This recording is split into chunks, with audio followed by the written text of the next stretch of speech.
Bonjour à tous et à toutes. Eh bien, dans cette vision du couple auquel nous pouvons être confrontés, il y a une idée assez intéressante et assez importante à soulever, à savoir la volonté du conjoint ou de la conjointe de se préoccuper de la sérénité dans le foyer, de la paix, de l'harmonie dans le foyer. Et pour cela, eh bien, il est prêt à s'engager, à s'annuler au profit de l'autre. Dès qu'il y a justement se soucier que l'autre puisse aller profiter d'un enrichissement culturel, intellectuel, spirituel, de lui préparer les plats dont on sait qu'il les aime, etc., etc. Et tout cela, encore une fois, avec une volonté que puisse résider la sérénité dans ce foyer. Mais cela peut venir parfois au détriment de ses propres désirs, de ses propres besoins. Est-ce que justement, la question qui est posée, est-ce que pour protéger cette sérénité, devrais-je renoncer à des désirs personnels, à m'effacer au profit de l'autre? Et alors que nous rentrons dans le Sefer Bamidbar, le Ramban ramène un midrash particulièrement intéressant, puisque comme il est usuel de citer, n'est-ce pas, en français, nous parlons du Sefer Bamidbar, qui est nommé les nombres. Pourquoi est-il nommé les nombres? Je le rappelle, parce que le midrash lui-même va rappeler que le nom de ce chumash s'appelle Chumash Pekudim. C'est un chumash où on compte beaucoup. Et justement, ce qui est assez intéressant, c'est la manière dont le peuple va être compté, ainsi que le Ramban le rapporte au nom du Midrash Rabbah. Tu vas justement compter le Ham Israël, les Gulgelotam. Chaque individu, chaque personne, il importe à Akadosh Baruch Hu de compter le peuple juif dans le respect, dans la dignité. Chacun, encore une fois, comme un monde à part entière. Il ne pourrait pas être envisageable que Moshe Rabbeinu se tourne vers le père de famille. Combien vous êtes chez vous?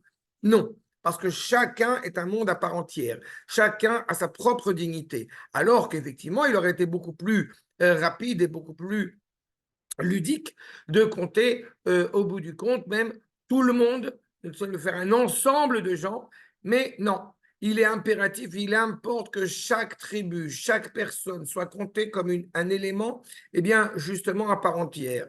Serait hors de propos de mépriser l'un au profit de l'autre, de négliger l'un au profit de l'autre, ou même de mettre l'un sur un piédestal plutôt qu'autrui. Et il me semble que dans le propos qui nous anime sur cette vitalité justement du couple, il est évident que pour qu'un couple dure, fonctionne ou siège cette sérénité que j'évoquais, il y a constamment un don mutuel. Il y a une volonté de vouloir faire plaisir à l'autre, de vouloir se construire et de vouloir compléter les manques de l'un, qui soit physique, qui soit spirituel, avec encore une fois un seul objectif, que ce couple puisse y résider l'harmonie, la sérénité. Mais à partir du moment où justement nous avons décidé de pouvoir donner à l'autre, cela peut être ponctuel, dans des moments précis, dans des périodes de la vie, dans les périodes de l'année, la personne fait des études, etc., où elle est plus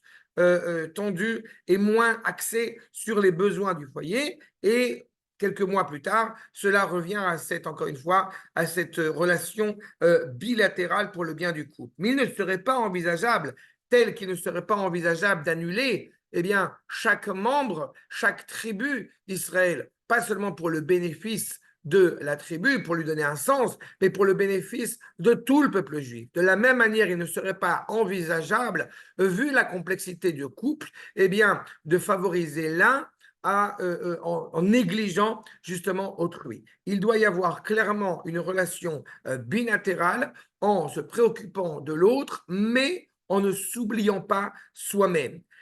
Si jamais il y avait un membre du couple qui aurait une tendance à s'effacer, cela pourrait se transformer à un moment donné en une tension qui ne serait certainement pas agréable à entendre et à vivre. Aussi, il importe que l'un comme l'autre puisse souhaiter exprimer ses propres volontés avec un seul objectif, pouvoir justement clarifier et authentifier la sérénité de ce couple. Et à bientôt, Bezrat Hashem, et bien à vous.